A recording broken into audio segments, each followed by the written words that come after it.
Hello friend, welcome to my YouTube channel Virag Automation. Today we are going to learn how to calculate, how to select and how to design a cable tray size by using Microsoft Excel tool. I'm going to open my this tool. In this tool you can see I have divided this tool into three basic sections.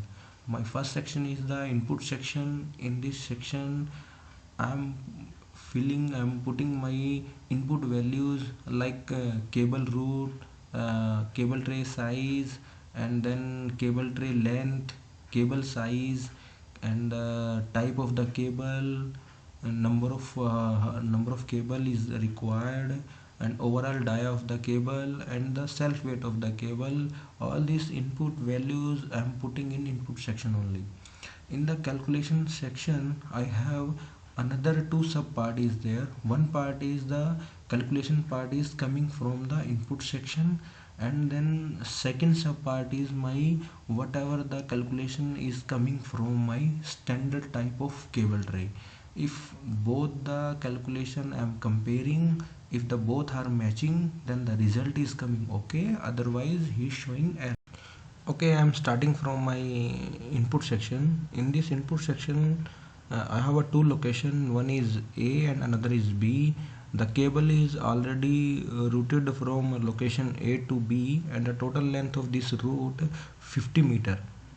And then the cable route I have put it name here, then TC to DG panel 1, TC to DG panel 2, TC to DG panel 3, and TC to LT panel 1, LT panel 2, LT panel 3. This is the six cable route name I have put it here. And then you can see the type and the cable size I am mentioning here, and then the number of cable run is required I am also put it here, and then the cable of overall dia. Then the cable dia you can get it from cable data sheet and the manufacturer catalogs. And then the self weight also kg per meter is available in the data sheet and catalog also.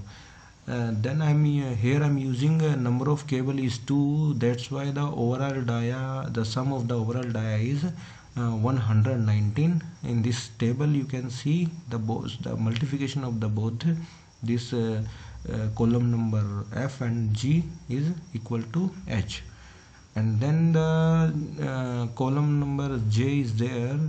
This also the multiplication of the I and the multiplication of F, because the total weight of the cable, we are using two number of cable, that's why the total weight is 11.8 kg per meter. My basic information is completed, and then I am going to my next section is calculation. In this calculation this 68.6, then maximum cable dia, and then the calculated width of the cable tray, calculated area of the cable tray, and then total area of the cable tray is automatically coming from my input section only. Then the second calculation part is coming from my this standard section only. In this standard section I have number of cable tray type, width wise and height wise. As per my cable area I am using maximum width and maximum height of the ladder type cable.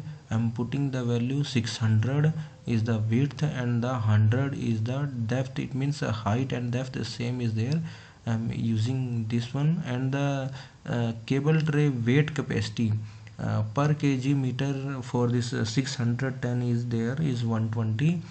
This value we can find out with our manufacturer, because the manufacturer they are giving data sheet and all catalogs na. In these catalogs they are giving the loading, they are giving the cable tray weight capacity, all these basic parameter they also giving.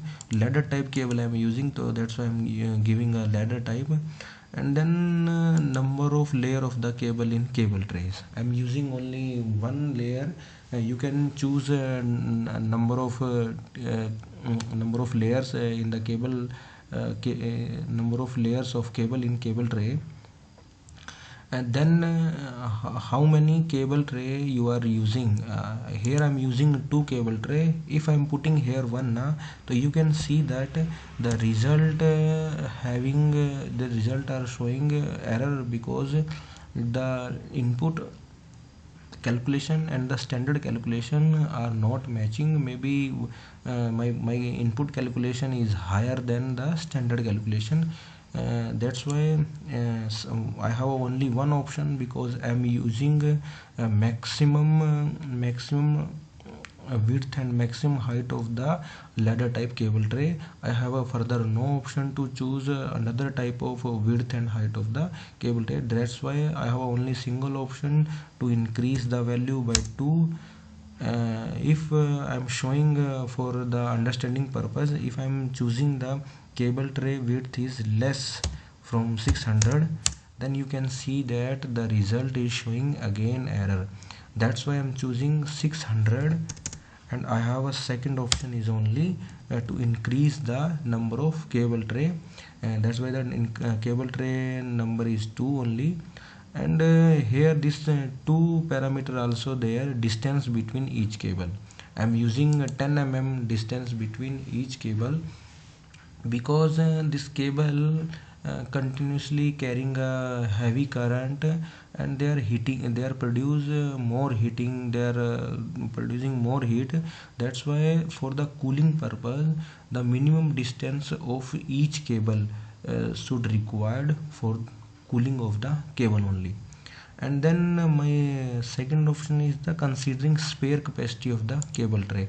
Here I'm choosing 40% spare capacity of the cable tray, because in future if any expansion is happen of my plant, now I have only 2 motors, in future I required one more motor, so that time we can choose this cable tray to lay the cable. And other option I have if in both the motor any one cable is failure, that time I'm using only the same cable route, I'm laying the one more cable in the same cable tray. That's why I'm using the spare capacity of the cable tray. So I'm using 40% spare capacity. My this cable tray is loaded 60%.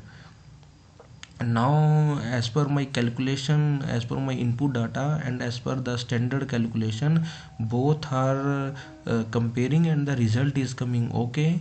So I think my cable selection is okay. You can see the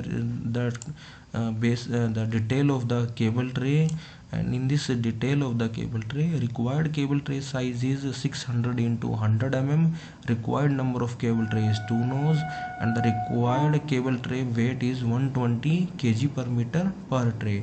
Type of cable is ladder type cable I have chosen, and total length of the cable tray is 100 meter. 100 meter, because the one length the standard size there na, so 600 width is there, and the height is 100, and then the 10 piece is we required 2 nose, and then the total length of the cable tray 100 meter we required. Then the other two parameter is cable tray width area remaining 0%, and the cable tray area remaining is 66%. So hope you can understand how to choose and how to design and how to select the cable tray size by using this Microsoft Excel tool. Thanks for watching my videos. Thank you so much.